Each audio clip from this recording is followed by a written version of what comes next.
la prima volta che lei si trova di fronte ad una telecamera a fare un'intervista. La rilascia in questo momento perché lei ha paura. Ha paura di cosa? Maurizio Abatino. Ho paura perché è cambiato uno stato di sicurezza, non è più quello che avevo una volta e nonostante delle persone sono ancora fuori, alcune sono a piede libero, i processi sono ancora in corso, mi trovo particolarmente esposto. Io non sapevo neanche che era stato riaperto e comunque c'era in corso il processo Calvi. Processo? Processo Calvi.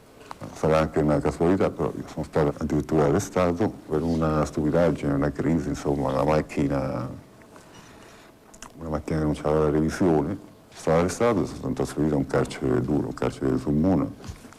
Su Muna? Muna è un carcere dove famoso per i suicidi. Durante questa detenzione sono stato chiamato a Roma per un interrogatorio. Per il processo Calvi? Che questo vengo chiamato come testimone e nello stesso giorno mi viene detto che durante il trasferimento non sarei più ritornato a Sulmona, ma sarei andato a un altro carcere che fino all'ultimo hanno tenuto segreto. Dove volevano mandarla? Nel carcere di Secondigliano. Ecco, chi c'è al carcere di Secondigliano? Mi risulta che c'è un componente della banda magliana. Come si chiama? Paradisi Giorgio. Paradisi è andato a finire dentro anche per le cose che ha detto lei? Certo. Soprattutto per le cose che ha detto lei? Ma non solo, sembra che ultimamente abbia ricevuto un mandato di cattura per traffico di stupefacenti diretto addirittura dall'interno del carcere. Penso che una persona che quantomeno ha a disposizione insomma, dei movimenti dentro il carcere. Lei a Secondigliano per ora non ci è finito? Sono ritornato a Sulmona. Lei crede che questi comportamenti che lei ritiene particolari siano dovuti al fatto che deve testimoniare al processo Calvi? Secondo me sì, perché se non si spiegherebbe questo tempismo. Lo stesso magistrato mi ha domandato per che cosa ero detenuto, mi ricordo ancora la parola, dice ma questa è una fesseria, dico sì, sarà una fesseria, però io sto dentro a uno dei carceri più duri per una fesseria del genere. A quel punto ho detto proprio io vorrei sapere che cosa vuole che so, qualcuno, se vogliono che parlo o vogliono che non parlo, questo è quello che vuole sapere, che siano più chiari.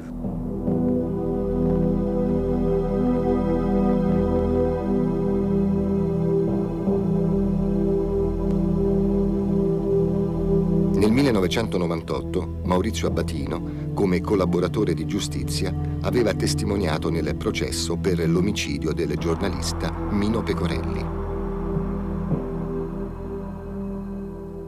Secondo me da quel processo sono cominciati i guai miei anche sotto il profilo insomma del collaboratore di giustizia.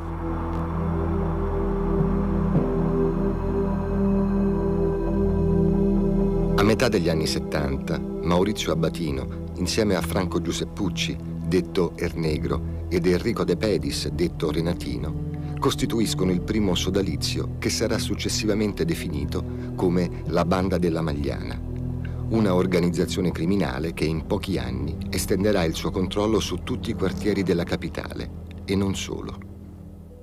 Voi riuscivate a sapere non solo quello che accadeva nel mondo, diciamo, malavitoso, ma anche molte cose che riguardavano voi, ma per quanto riguarda l'attività di polizia.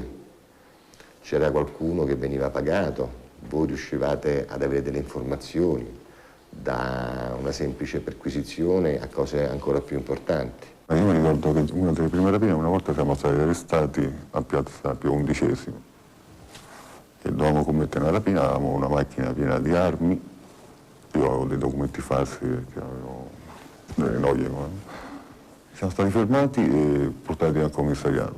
E lì Franco ha subito chiesto di un questore. Certo, chi era questo? Il questore Pompon. Pompon. Stavo portato in una stanza e fatalità, nonostante guardi, le persone che ci hanno arrestato sono famose nel senso che facevano parte della squadra antirapina, quelli che io li conoscevo. Le indagini sono subito chiuse, insomma, siamo stati arrestati per favoreggiamento del documento falso, la macchina non è stata ritrovata e lì mi sono reso conto insomma, che Franco aveva fatto qualcosa per perché non si andasse a fondo della storia.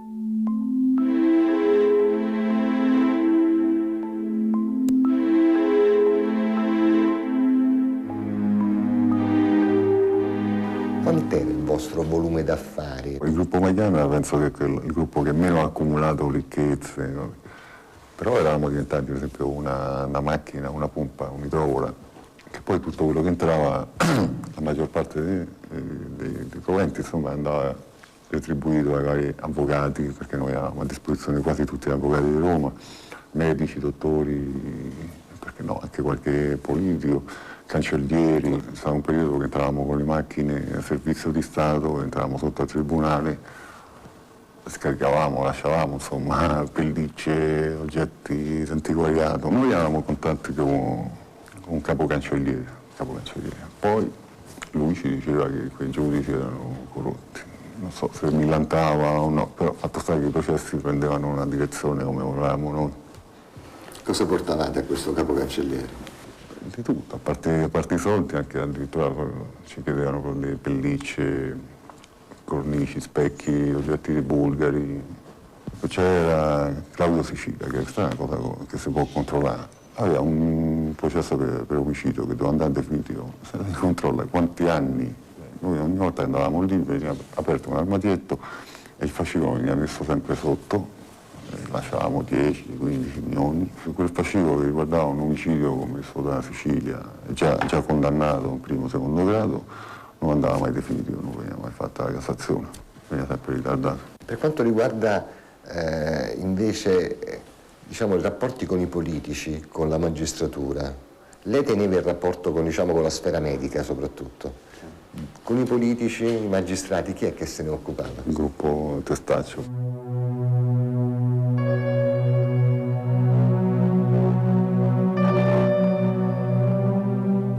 Avevamo gli ospedali di Roma, Sant'Eugenio, San Camillo, dico, le cliniche, centro clinico di Regina Coeli, centro clinico di Re Bibbia, cioè, sono cose importanti, ma sono importanti. Un dirigente sanitario di un carcere, penso che c'è un valore importante ai fini del processo, della carcerazione. Immagini un po', insomma, una persona importante che entra al carcere e non può fare il carcere, basta che, insomma, che il dirigente sanitario lo manda in clinica, cose che succedono anche adesso, lo manda in clinica, ricoverato, e dopo 3-4 mesi prende la libertà provvisoria per causa malattia.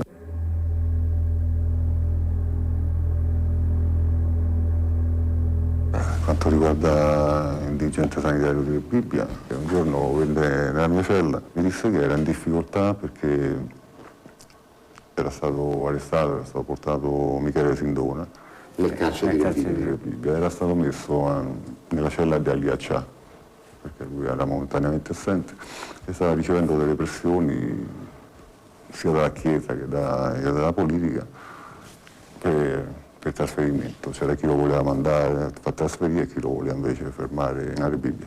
Quando Sindona viene trasferito e lascia Re Bibbia, poi poco dopo si suicida, diciamo così.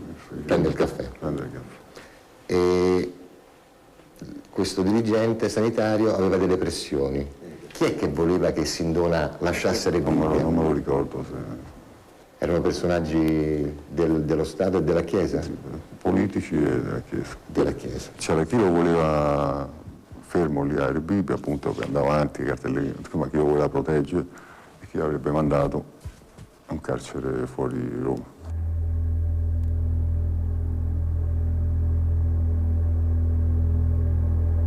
I rapporti della banda della Magliana con il Vaticano. I rapporti già c'erano appunto negli anni 70, per metà 70. All'epoca si conosceva Monsignor Casaroli. Che rapporto avevate? Quel rapporto ce l'aveva Franco. Che tipo di rapporto era? In quel tempo Renato era detenuto e lui si occupava, insomma, del processo di Renato per farlo uscire.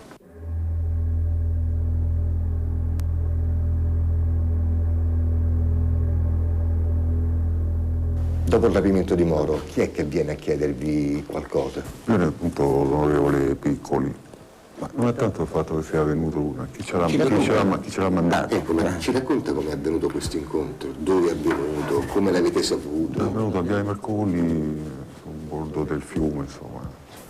Chi eravate? Eravamo un po' quasi tutti della banda, comunque c'era io, Franco, Giuseppucci, Nicolino Selis, appunto, che aveva preso il contatto, era stato... Ma Franino Piccolo era stato mandato da Raffaele Cutolo, questa è la cosa più... C'era stato mandato da Raffaele Cutolo. Che era amico di Nicolino Selis. Nicolino Selis, e voleva sapere, insomma, se potevamo fare qualcosa per salvare comunque la vita di Moro.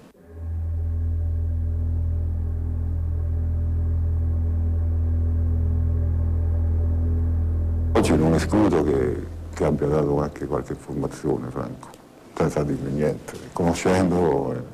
Che tipo di informazione? Avevo detto dove si trovava, all'epoca, anche perché era in zona nostra. Il covo dove fu tenuto prigioniero l'onorevole Moro prima di essere ucciso fu quello di via Montalcini. Via Montalcini si trova tra via Portuense e via della Magliana, poco distante dalle abitazioni proprio di alcuni appartenenti alla banda della Magliana. Altri politici hanno fatto sapere che non dovevate più interessarvi alla liberazione, all'individuazione del covo di Moro. È vero o no questa storia? Non lo so, non sarebbero venuti certamente da me a dirmelo. Sarebbero andati da? Da Franco, da Nicola Bruciati.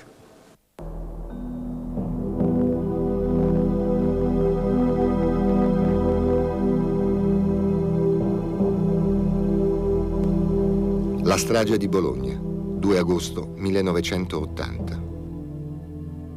Lei direttamente cosa sa riguardo la strage di Bologna? Non ne so molto, però penso che andava approfondito di più il discorso di Ordine Nuovo.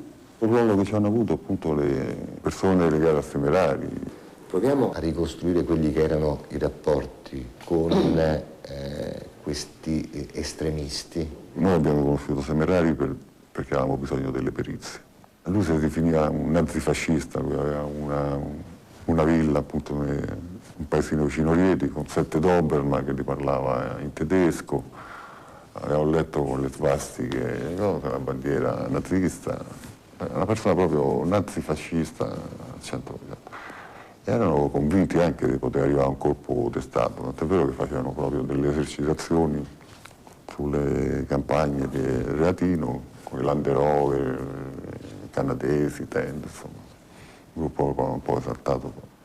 A noi quello che ci interessava, a parte Franco che era un po' diciamo, più di destra di tutti, a noi quello che Giuseppucci si dichiarava fascista? Sì, fascista, lui aveva le dischi, lo scioglimento delle Camere, di Mussolini, quello che mi interessava più che altro le perizie. Poi dopo si era arrivato a un compromesso, appunto, insomma, una sorta di cosa appunto per finanziare anche loro, che loro, sempre nell'ambito dei sequestri, loro ci volevano dare insomma, dei personaggi da sequestrare, con delle informazioni, e loro avrebbero finanziato il partito, insomma il gruppo. Comunque Semeraria poi è stato arrestato, mi sembra, anche per la strage di Bologna. Ricordo che insomma, avevamo anche minacciato che se non lo facevano uscire insomma, avrebbe parlato. E dopo un po' insomma, è stato uscito a Napoli. Aldo Semerari, psichiatra forense, legato alla P2 e ai servizi segreti, era l'anello di collegamento tra la malavita organizzata, a cui faceva perizie di favore, e i gruppi clandestini neofascisti utilizzati per la strategia della tensione. Depositario dei più importanti segreti sulle stragi, venne eliminato in una faida della Camorra. Il 1 aprile 1982 il suo cadavere decapitato venne ritrovato ad Ottaviano, vicino Napoli, il paese di Cutolo. Anche la sua segretaria venne suicidata. Il Sismi lo aveva abbandonato al suo destino, dopo che aveva minacciato di parlare. Secondo me, tutti quanti, cominciando da Giuseppucci, Franco, tutti quelli che hanno avuto a che fare con dei personaggi del tipo servizi segreti, parlo direttamente, sono tutti morti e non mi sembra una casualità. Anche Giuseppucci è morto dai proiettili, ammazzato dai proiettili. Però io dico che i proiettili all'epoca non si sarebbero mai sognati da Giuseppucci se non fossero stati insomma, spinti da qualcosa, o comunque appoggiati. Insomma.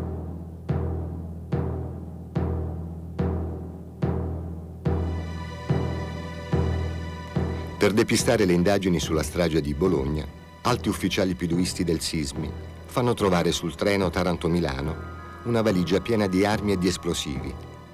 Ci sono anche dei documenti che fanno credere ad una pista internazionale. Mentre Semerari è in carcere, viene fatto trovare un mitra in una borsa con altre armi, con dell'esplosivo.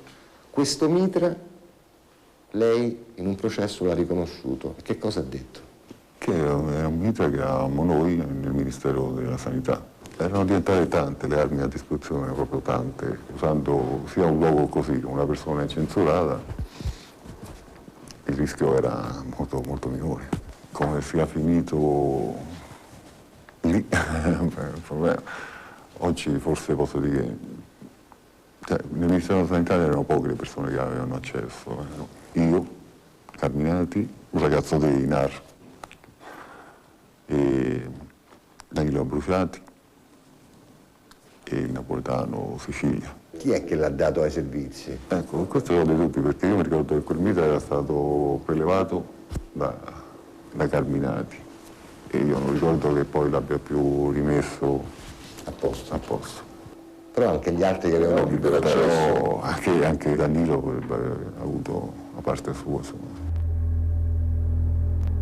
Nel pieno della bufera politica sul caso Calvi, il 27 aprile 1982, Danilo Abruciati, legato ai servizi segreti e alla banda della Magliana, compie a Milano un attentato contro il vicepresidente del Banco Ambrosiano, Roberto Rosone, ma viene ucciso da una guardia giurata.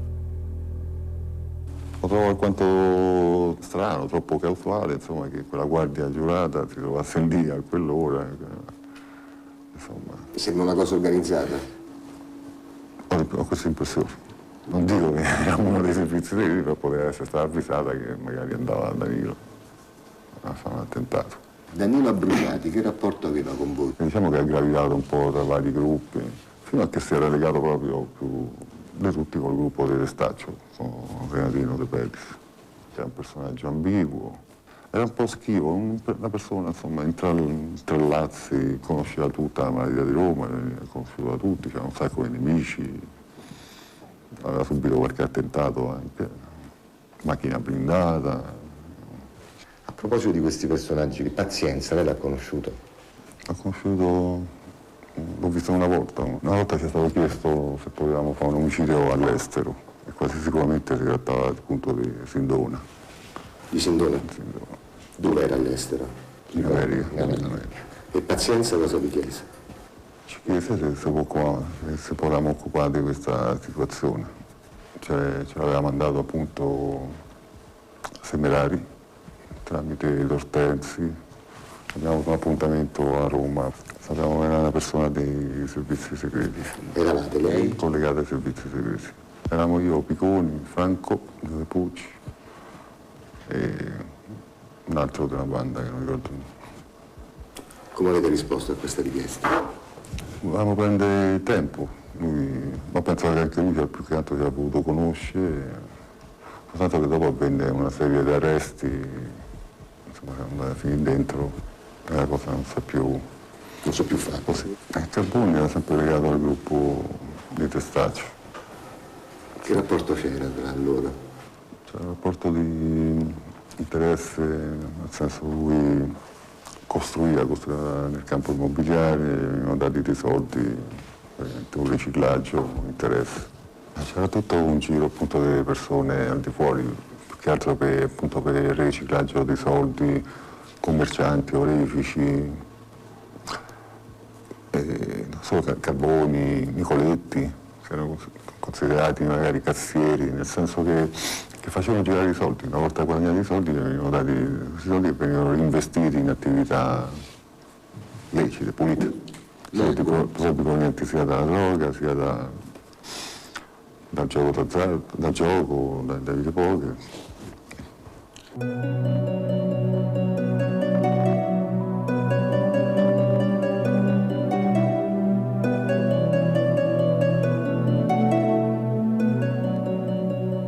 Qualcuno ha sostenuto che la banda della Magliana non è mai esistita. Come risponde a questa persona? Stiamo parlando del giudice di Cassazione. Questa persona ha sostenuto che la bandiera magliana non esiste, era un gruppo di delinquenti che si riunivano davanti ai bar. Per quanto Io vi posso dire che la bandiera magliana era proprio un'organizzazione criminale proprio di tipo mafioso, no? Di tipo mafioso perché era proprio fondata sull'omertà non soltanto dei componenti della bandiera magliana, ma proprio delle persone, addirittura dei familiari, proprio, acquisivano una componente di omertà che non c'era dialogo con nessuno. Per questo dico proprio era un'orientazione di tipo mafioso. Oltre a questo poi c'era tutta una serie di regole che andavano aiutati i carcerati, le famiglie. Purtroppo questo è successo, che sono riusciti a far cadere questa cosa di stampo mafioso, che praticamente è come se avessero vinto il processo, perché c'è gente che entra e esce, anche Nicoletti mi sembra che l'ho letto ultimamente sul giornale, che era rientrato, poi è uscito.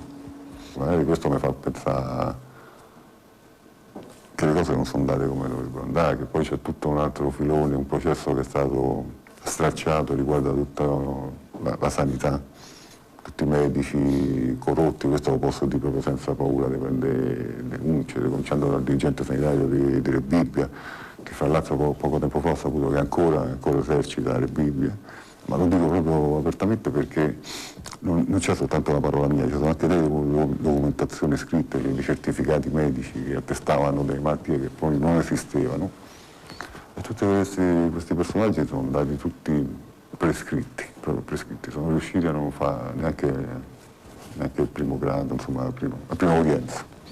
Possono essere messi a disposizione di altre situazioni simili alla nostra.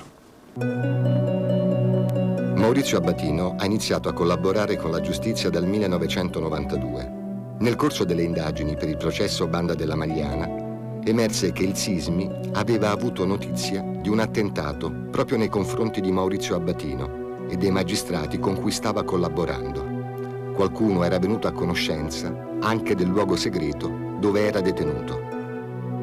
La notizia non venne tuttavia trasmessa agli organi di polizia, che dovevano garantire l'incolumità del collaboratore e dei magistrati. Gli avvocati mi recrimina oggi, ma perché non hai parlato prima? Perché non ero nelle condizioni da poter parlare. Penso che se avessi parlato prima, a questo non sarei qua, né io né il dottor Lupacchini. Al prossimo processo, quello su Calvi, aggiungerà qualcosa di importante rispetto alle cose che già ha detto? Io non lo so, a volte una persona fa delle cose senza saperlo neanche. Questo dipende molto dalle domande. E anche dalle condizioni ambientali? Ma sicuramente quelle di oggi non sono le condizioni adatte per fare dichiarazioni nuove. Per cui se tante volte migliorano quelle condizioni, lei potrebbe anche dire qualcosa di importante. Oggi non sono condizioni, ma non soltanto per me. Io spero che le condizioni cambino in modo che possa parlare anche qualcun altro oltre a me. Chi potrebbe parlare? Ma sono tante le persone che potrebbero parlare.